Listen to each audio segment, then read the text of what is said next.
மட்டிக்கினாரு ஒருத்தரு இவரை காப்பாத்தணும் கத்துரு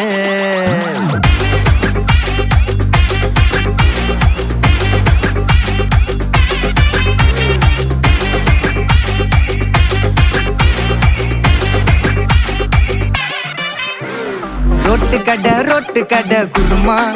திரும்பி உனக்கு வந்து அச்சுது பாரு கருமா வாஷிங் பவுடர் நிறுமா கொஞ்சம் வாய சுவையும் பொத்துக்கிட்டு இருமா ஓ நிலைமையத்தான் நினைச்சு சிரிமா தக்காளி பிசிக்கி தொட்டு மொக்க வாங்கிட்டடா செவுத்த போய் நக்கு ஐபிஎல் கப்பு நான் வாங்கி தரேன் லாலிபப்பு சப்பு நீ சோத்தல தான் போடுறியா உப்பு அப்போ இப்படி இருந்த நீ இப்போ இப்படி ஆயிட்ட ரொம்ப மாசு காட்டினவன்